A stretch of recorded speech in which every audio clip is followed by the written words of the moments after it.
Habari yako mtazamaji wangu wa kipindi chetu cha siasa ya ulimwengu. Karibu tena katika siku nyingine na wakati mwingine wa mwendelezo wa kipindi chetu. Kipindi ambacho kinakujia kwa udhamini wa Mnuko Global Visa Consultant, ambao sio tu washauri wako lakini vile vile ni wasaidizi wako ikiwa katika siku za usoni unakusudia kuelekea katika nchi za ughaibuni, nchi kama za Canada, Uingereza, nchi za Umoja wa Ulaya pamoja na Australia. Unaweza kuwasiliana nao kupitia namba hizo kwa tangazo kwa msaada, ushauri pamoja na mwongozo. Tukielekea katika uchambuzi wetu wa leo, bila shaka ni siku moja imepita toka kufanyika mashambulizi dhidi ya kiongozi au katibu mkuu wa idara ya usalama wa nchi ya Iran. Naye namzungumzia ni Ali Larijani. Actually alikuwa ni katibu mkuu wa idara inayojulikana kama Iran National Security Supreme Council. Ni idara muhimu ndani ya nchi ya Iran kwa kuzingatia kwamba ni idara ambayo iliundwa baada ya vita ya siku 12 baina ya nchi ya Iran na nchi ya Israel, na kuundwa kwake maana yake ilikuwa inasimama kama ni backup au ni sehemu ya chini ya ofisi ya kiongozi mkuu wa nchi hiyo kwa kipindi kile, Ali Khamenei. Kwa hivyo ilitengenezwa idara kwa maana kwamba anapokosekana Ali Khamenei katika mazingira aidha ya kushambuliwa au kufariki kwa ghafla, maana yake ni kwamba chini lazima pawe kuna uongozi ambao unaweza ukaendelea kuongoza shughuli za nchi. Kwa hivyo katibu mkuu wake ndio alikuwa Ali Larijani. Ali Larijani maana yake ameendelea kuhudumu au alianza kuhudumu katika nafasi hiyo toka kipindi yuko Ali Khamenei, na hata hivi alipoingia mtoto wa Ali Khamenei, Mujtaba Hussein Ali Khamenei. Ali Larijani ni mtu ambaye ana mvuto wa namna yake, kuzingatia kwamba familia kwanza inayotokea ni familia ambayo inajulikana kama the Kennedy family of Iran, kwa maana kwamba ni familia inayofananishwa na familia ya Rais Kennedy yule wa nchi ya Marekani, kwa kuzingatia kwamba watu wake wengi, ndugu zake wengi wanahudumu katika nafasi mbalimbali za serikali ikiwemo nafasi za uwaziri. Lakini vile vile baba yake alikuwa kiongozi wa dini ambaye alikuwa ameshafikia katika hatua ya kuitwa Ayatullah, kwa maana kwamba ni mtu ambaye alikuwa anazingatiwa katika madhehebu ya Kishia kwamba ni kiongozi wa kidini, lakini vile vile ameacha athari ambayo inaweza ikafuatwa na watu wengine. Lakini vile vile ukiachilia mbali hapo, Ali Larijani maana ni mtu ambaye ameshawahi kushika nafasi za juu ikiwemo kushika kama spika wa bunge wa nchi ya Iran, na hata kipindi ambacho Iran inajadiliana na nchi 6 zenye nguvu duniani, kwa maana kwamba nchi ya Uingereza, Ufaransa, Ujerumani, Marekani, nchi ya China pamoja na nchi ya Urusi kuhusiana na programu yake ya nyuklia kwenye miaka 2015, katika kipindi kile spika wa bunge wa nchi ya Iran alikuwa ni Ali Larijani. Ukiachilia mbali kumbukumbu ya yeye kushika baadhi ya nafasi katika jeshi la IRGC. Kwa hivyo unaweza ukaona mvuto wa Ali Larijani kwamba ni mtu ambaye ametawalia mambo mengi na amekuwa na historia ya mambo mbalimbali katika siasa ya nchi ya Iran.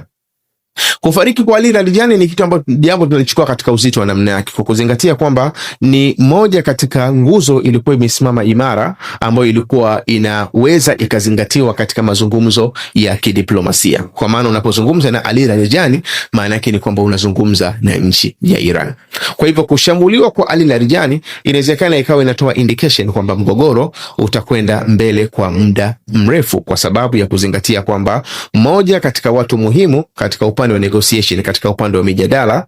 amefariki. Lakini mfumo huu maana yake ni mfumo unaendelea kuacha kumbukumbu mbaya katika nchi ya Iran, kwa kuzingatia kwamba nchi ya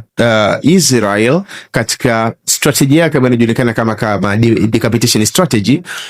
au mfumo ule wa kushambulia viongozi, mara nyingi imekuwa ikionekana kwamba ikifocus kwenye kushambulia viongozi ambao wana nafasi ya kujadili sehemu ya suluhisho la migogoro iliyopo. Na ndio maana tunasema kwamba jambo hili inawezekana likachukua muda mrefu, kwa sababu inaonekana ni strategy ambayo imekuwa ikitumiwa na nchi ya Israel, sio leo, toka kipindi cha nyuma, na hata sasa hivi inawezekana isiwe ajabu kuonekana kwamba watu ambao wanaweza katoa fursa ya mazungumzo baina ya Iran na Marekani labda au na Israel ndio hao inawezekana wakawa wanashambuliwa na nchi ya Israel. Lakini vile vile katika kufariki kwa Ali Larijani, tukio lake tunalichukua katika uzito wa namna yake pia katika upande wa masuala ya kiusalama, kwa kuzingatia kwamba baada ya kufariki kwa Ali Larijani maana yake haikupita muda mrefu, bali waziri wa intelijensia wa nchi ya Iran, namzungumzia Ismail Khatib, naye vile vile alishambuliwa, kwa maana kwamba amefariki. Lakini vile vile ukiachilia mbali hapo, kiongozi wa idara ya usalama wa ndani wa nchi ya Iran inajulikana kama Basij, anajulikana kama Ghulamreza Suleiman, naye vile vile alishambuliwa akiwa pamoja na Ali Larijani. Kwa hiyo unaweza kuona kwamba mnyororo wa mashambulizi umewakusudia watu wanaohusiana na idara ya usalama na idara za intelijensia ya nchi ya Iran.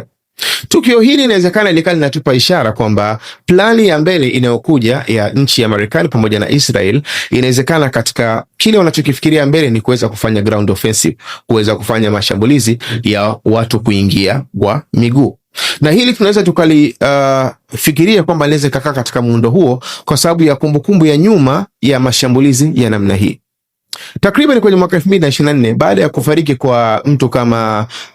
Hassan Nasrullah aliyekuwa kiongozi wa kundi la Hizbullah, lakini vile vile baadhi ya viongozi kama kina Ibrahim Aqili ambaye alikuwa ni kiongozi wa idara ile ya Ridwan Brigade ya kundi la Hizbullah, baada ya kutokea kwa tukio hili tu haikupita siku tatu, nchi ya Iran, nchi ya Israel iliweza kufanya operation ya tunasema ni ground operation ile ya kuingia kwa miguu kusini mwa nchi ya Lebanon. Halikadhalika hata hivi takriban kwenye tarehe 3 baada ya Israel kushambulia pia katika kundi la Hizbullah na kumuua kiongozi wake mkuu katika idara ya intelijensia, naye vile vile baada ya tukio hilo kutokea hakuna kilichofuatia mbele isipokuwa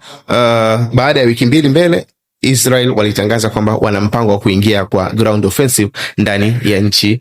ya Lebanon, kwa maana kwamba kule kusini mwa Lebanon. Kwa hivyo muundo wa kushambuliwa kwa viongozi wenye dhamana ya kwenye idara zile za intelijensia, mara nyingi katika mwenendo wa jeshi la nchi ya Israel huwa unasadifu kwamba kinachokuja mbele huwa mara nyingi ni plani ya kufanya ground offensive au kufanya ile mashambulizi yale ya kuingia ya wanajeshi ambao wanaweza kuingia kwa miguu. Lakini katika upande wa nchi ya Irani hili tunalizingatia kwamba hesabu ya nchi ya Israel na Marekani, na ukilinganisha na muundo wa kijiografia wa nchi ya Iran, matukio haya ya kushambuliwa viongozi wa idara za usalama ndani ya nchi ya Iran, kinachoonekana ni kwamba wanajaribu kutengeneza shape nzuri ya kuweza kupata access ya kuweza kufanya ground offensive, kwa kuzingatia pia kwamba kuna meli ambayo imebeba watu kutoka katika ile Marine Department ya nchi ya Marekani, ya jeshi la nchi ya Marekani, ambayo inategemewa kuingia katika eneo la Arabian Peninsula, Arabian Sea, kwa maana upande wa kusini mwa nchi ya Oman, mazingira ambayo yanapatikana zile kama USS Abraham Lincoln na mfano wake. Sasa katika mazingira hayo inaonekana kwamba sasa hivi katika mlango bahari wa Malaka ambao unapatikana katika nchi kama za Malaysia, inaonekana kwamba meli ile ya USS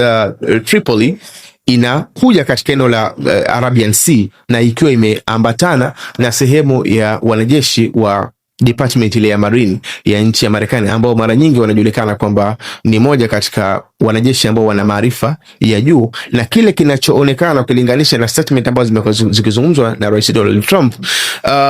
mahesabu yanaonekana ya Marekani na Israel wanajaribu kuangalia namna ya kutatua mgogoro huu kwa kuweza kukamata sehemu muhimu ambayo inaweza lazimisha mazungumzo baina ya nchi ya Marekani na nchi ya Iran.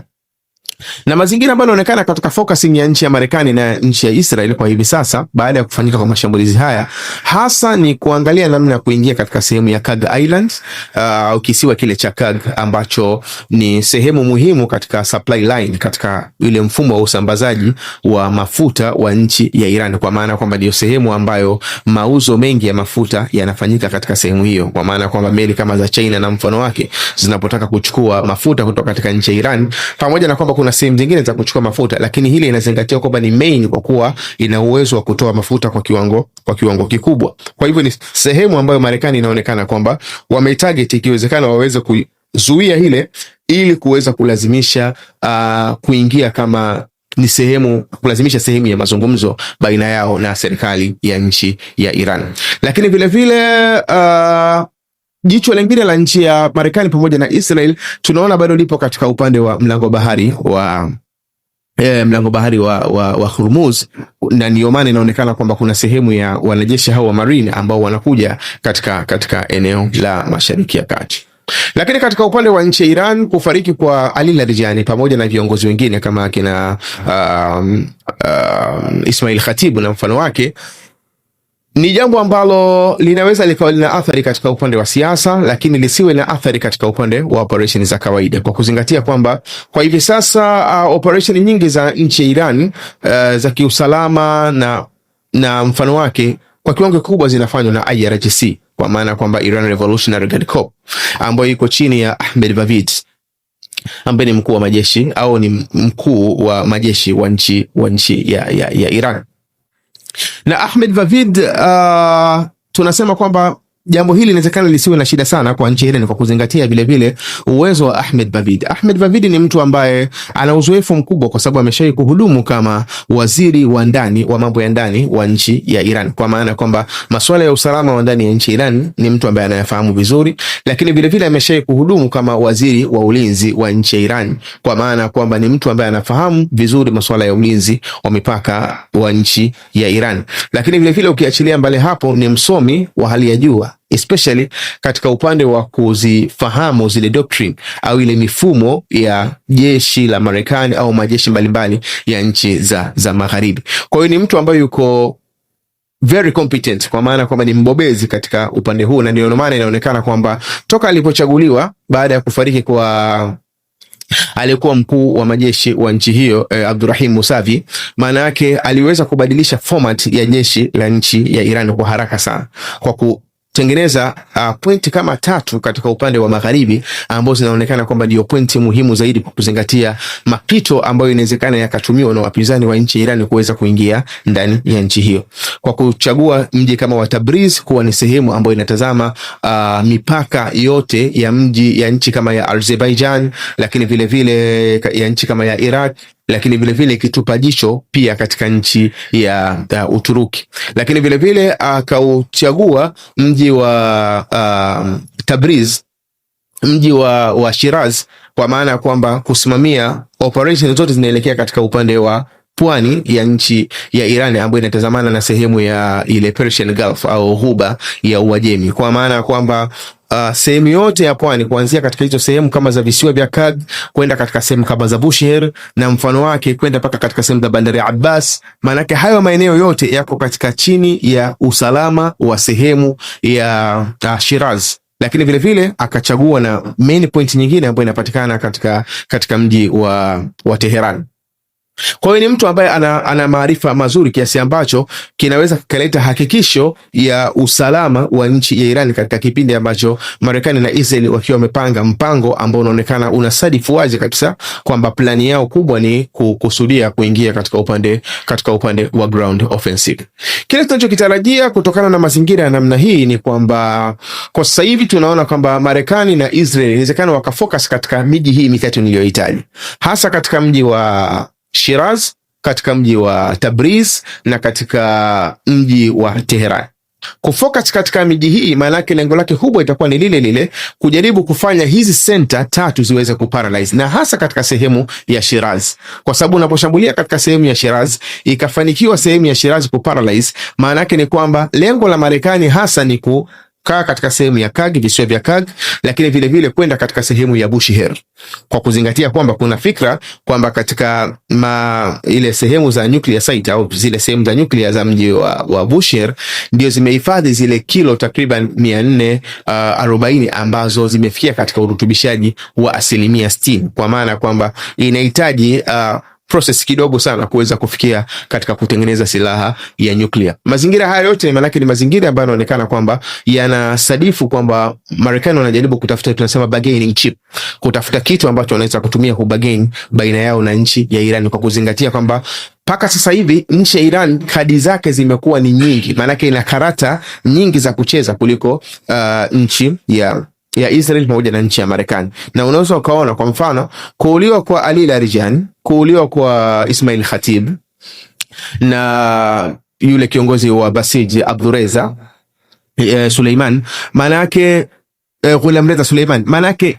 vifo hivi vitatu haviwezi kubadilisha Iran kucontrol sehemu ya ule mlango bahari wa Hormuz ambao unapitisha mafuta takriban 20% ya dunia nzima. Lakini vile vile kufariki kwa mtu kama Ali Larijani pamoja na kina Ismail Khatib, manake hakuwezi kubadilisha kwamba Iran ina control sehemu ambayo inapitisha chakula cha nchi za Arabuni pale kama Saudi Arabia, Qatar, Kuwait, Bahrain kwa zaidi ya 70% mpaka 80%. Chakula chao manake kinapita katika mlango bahari wa Hormuz. Kuuliwa kwa Ali Larijani manake hakubadilishi uwezo wa Iran kuweza kushambulia sehemu za uzalishaji wa maji yanayotumika katika nchi za pale Gulf, kwa maana kwamba 90% ya maji yao ni maji ambayo yanatengenezwa kutokana na maji ya bahari. Kwa hiyo ina maana zile center ziko katika range ya nchi ya Iran. Kuuliwa kwa Ali Larijani hakubadilishi uwezo wa Iran kuendelea kushambulia katika base za nchi ya Marekani, kwa maana kwamba kuifanya Marekani isiwe na base katika eneo la Mashariki ya Kati. Kuuliwa kwa Ali Larijani hakuondoi uwezo wa nchi ya Iran kuweza kushambulia ndani ya Israel, kama inavyoonekana katika siku ya jana wamefanya mashambulizi makubwa, wameshambulia center takriban 100 za kijeshi na intelijensia ndani ya nchi ya Israel. Kwa hivyo namna ya kuweza kudhibiti kadi hizi zote ambazo zinatumiwa na nchi ya Iran, kadi ambazo zinaweza zikapelekea hata zile serikali za Gulf baadhi yake zikaanguka, ikiwemo kama serikali ya Bahrain, ambao ukizingatia kwamba raia wa Bahrain 70% mrengo wao unafanana na mrengo wa watu wa Iran, kwa maana kwamba wanafuata ile madhehebu ya Kishia, na ukizingatia 30% tunafuata ile madhehebu ya Kisuni, jambo ambalo huwa linapelekea mpaka Bahrain wakati mwingine kulazimika kuchukua watu kutoka Pakistani na kuwapa uraia ili kuweza kusimama katika idara kama za masuala ya ulinzi na mfano wake. Kwa hiyo unaweza kuona kwamba kadi alizokuwa nazo Irani ni kadi nyingi ambazo wakati mwingine zinalazimisha Marekani na Israel wajaribu kufikiria kwamba ni sehemu gani tukiweza kuikamata sisi inaweza ikasimama kama ni kadi muhimu ya kulazimisha ikiwezekana tuweze kwenda katika upande wa mazungumzo na mfano wake, au kuidhoofisha ile serikali ya nchi ya Iran. Na tukitazama vile vile plani ya nchi ya Marekani, kwa mfano kukamata sehemu kama ya mlango bahari wa Hormuz, hii ni plani miongoni mwa plani ngumu sana, kwa kuzingatia kwamba chini ya mlango bahari wa Hormuz ukienda chini mita zake ni kama mita 200 kwenda chini. Kwa hivyo kilichofanyika chini ya mlango bahari wa Hormuz maana yake ni kwamba Iran wameweza kutengeneza chemba pale chini, kutengeneza kama pipe za chini ambazo zinaruhusu movement kutoka sehemu ya Iran kwenda katika sehemu ya Oman. Lakini vile vile kuna setup zimefanyika za silaha kama zile cruise missile na mfano wake, ambazo zinaweza kutoka chini ya maji na kukusudiwa kwenda kushambulia katika sehemu tofauti. Ukiachilia mbali ile sehemu zile tunasema ni mines, kama mfano wa mabomu ambayo yametegwa katika sehemu ile yote ya mlango bahari wa Hormuz, jambo ambalo bila shaka limekuwa linatupa shida kuweza kufahamu kwamba ni tekniki gani inaweza ikatumika moja kwa moja kwenda kukamata sehemu kama ya mlango bahari wa Hormuz, hata kama watakuja ile department ya watu wa marine wa nchi ya Marekani, au kuweza kufanikiwa kukamata sehemu ya kisiwa cha Kargo, kuzingatia kwamba kulingana na strategy ambayo Iran wanaitumia, ambayo tunasema ni mosaic strategy, hatua ya mwisho inapokuwa imeshindwa, maana yake ni kwamba kushambulia hata zile sehemu za utoaji wa mafuta, usambazaji wa mafuta vinavyopatikana katika kisiwa cha Kargo, kwa nchi ya Iran haliwezi kuwa ni jambo la hasara pale inapoonekana kwamba mazingira ya usalama yanalazimisha kwamba hilo liweze kufanyika. Kwa hiyo unaweza ukaona kwamba vita imekuwa ina ushindani wa doctrine au ushindani wa zile sera za kiupiganaji, kwa maana kwamba nchi kama ya Israel ambayo inaweza ikawa ina uzoefu na mazingira ya Mashariki ya Kati inaona kwamba decapitation strategy au ile strategy ya kuwa viongozi ni strategy ambayo inasaidia, na ndio maana inaonekana kwamba sasa hivi kutoka katika kushambulia zile tunasema ni military sites, zile sehemu za kijeshi, kwenda katika kushambulia sehemu ya miundombinu ya kijamii, sehemu kama za mabenki, hospitali na mfano wake, sasa hivi imekwenda katika stage ya 3 ya kwenda kushambulia viongozi. Maana hii ni stage ya 3 katika stage ya mashambulizi ya Marekani pamoja na nchi ya Israel, stage ambayo inaonekana kwamba Iran kwa upande mmoja mwingine walikuwa wameshajiandaa nayo kwa muda mrefu, kwa kuzingatia kwamba strategy ambayo inatumika ndani ya nchi ya Iran tunasema ni mosaic strategy. Kwa hiyo huku inatumika decapitation strategy, ile ya kuua viongozi kwa hivi sasa, huku inatumika mosaic strategy ambayo inaweza ikafanya operation zikaendelea hata kama kiongozi hakuna. Ile strategy inatumiwa na nchi ya Iran, maana ni strategy ambayo haizingatii au haisubiri mpaka kiongozi awepo yenyewe ndio iweze kufunction. Ina maana kiongozi anapokuwa amekosekana, basi yenyewe inaweza ikaendelea cooperate, na ni strategy ambayo tunasema kwamba Wairani wenyewe hawawezi kuizuia. Yani achilia mbali labda Marekani au na Israel, bali Wairani wenyewe manake hawajapewa njia ya kuweza kuizuia ile strategy yao ya mosaic strategy inapoanza kuoperate. Isipokuwa mtu mmoja ndani ya nchi ya Iran ndo ana nafasi ya kuweza kuzuia ile operation isiweze kuendelea. Naye si mwingine bali ni kiongozi mkuu wa nchi ya Iran ambaye kwa hivi sasa ni Mojtaba Ali Khamenei. Yeye ndio mtu pekee ambaye anaweza akasema kwamba ile miji yote takriban 31 ya nchi ya Iran stop kufanya mashambulizi, na yote inaweza ikastop kwa wakati mmoja. Lakini kiongozi mwingine yoyote hana mamlaka hayo ya kuziambia vile ile miji yote iweze kustop cooperate. Kwa maana kwamba kiongozi wa juu anapokuwa ameuliwa ndani ya nchi ya Iran au anapokuwa hayupo ndani ya nchi ya Iran, maana yake ile miji yote 31 ina uwezo wa cooperate yenyewe na kuendelea kufanya mashambulizi. Kwa hiyo ina maana kwa hivi sasa tunaelekea kuendelea kuona mgongano uliopo wa kistratejia katika nchi ya Israel na Marekani. Sasa hivi inaonekana wapo katika decapitation strategy, lakini katika upande wa nchi ya Iran inaonekana sasa hivi bado wapo katika mosaic strategy, katika mfumo ambao unaruhusu kwamba kila mji uweze cooperate au kila department ya mji iweze cooperate yenyewe hata kama kiongozi wa juu anakuwa hayupo. Bila shaka muda wa siku kadhaa mbele inawezekana ukatupa taswira baina ya decapitation strategy, ile strategy inatumiwa na Marekani na Israel, na mosaic strategy ni ipi inaweza ikasurvive kwa muda mrefu na kuweza kuleta matokeo ambayo yanaweza yakatoa shape ya mgogoro jinsi ulivyo. Kwa hiyo bila shaka bado tuna muda wa kuendelea kulifuatilia jambo hili, tukitaraji kwamba huenda katika muda ujao tukapata taswira iliyokuwa bora zaidi ya hii ambayo tumekuletea. Jina langu naitwa Maulid Ali Mnukwa. Ni kuombe uendelee kufuatilia vipindi vyetu, na ni kuombe usahau kusubscribe, kulike, kushare pamoja na kucomment. Uwe na muda mwema.